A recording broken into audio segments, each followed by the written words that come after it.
by mid-70s, the investor-owned utilities wanted to sell at a higher price than what they're selling to retail customers. It didn't make any sense. Back in the day, all the different municipalities acquired their wholesale power supply themselves. They weren't getting fair representation. The rates could be all over the place. And the only way to combat that is to create their own power agency. You know, what would economies of scale be if we joined forces and created some type of agency that could buy that bulk power for all of us together?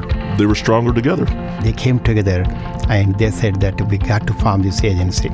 Strong-willed, they were independent. These were the founding fathers of IMPA. They really had to give up a little bit of their own personal control. The goal really has been to include all municipalities throughout the state of Indiana to be members of IMPA. Thanks to their farsightedness, it's grown into a company that is meeting the needs of a lot of small municipal utilities. We're not on an island alone, independent anymore. Now there's over 60 of us. We act like family, there to support each other. You can just consider us one large utility that has the resources and knowledge to be able to compete.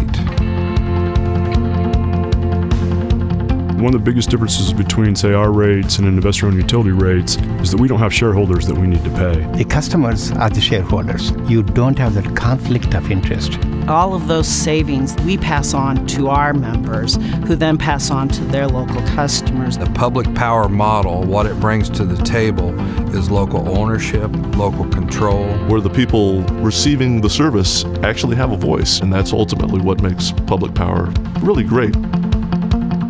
IMPA has been instrumental in allowing us to provide the citizens of Brooklyn with very competitive public power. They helped me understand the bill, helped us come in and do a survey of the community. With our local Chamber of Commerce, one of their big selling points is our utility rates. If you've got local control over the electric utility, that means that when the mayor is trying to bring in new business, he has a little bit more bargaining power. Reliability is just important for an industrial customer as rates are. So the portfolio that we have is made up of a number of different assets. Today we have about 85% of our own generation. It's incredible. Since 1983, we've went from 0 assets to 1.7 billion in assets.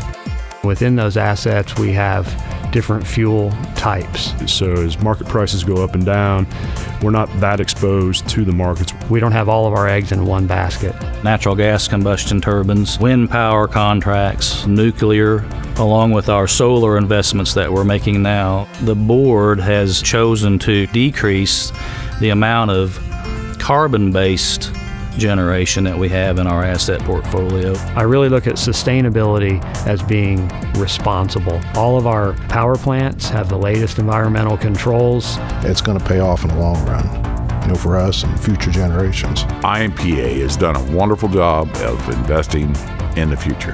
And the communities are helping guide what the agency does with a commissioner from each community for that purpose. We meet on a monthly basis and everybody is a part of it, so we have a lot of control. I love my board of directors. They work close together when they come to IMPA. That's the reason for the success of IMPA. I have no reason to doubt that IMPA will continue to be a financially strong company for all of its members in the future. As IMPA has continued to grow, we have started the IMPA Service Corp. It gives us resources that we could never have tapped on our own before. They are there helping us to sustain our utility. They offer a lot more than just good rates. Economic development, government relations, marketing services. If they're successful, we're successful. From the top down, we all are on the same philosophy and strategy of providing reliable, low-cost, environmentally friendly power to our communities. We are one of the best in the nation, and we want to be the best. And I keep my fingers crossed. That's the way to go.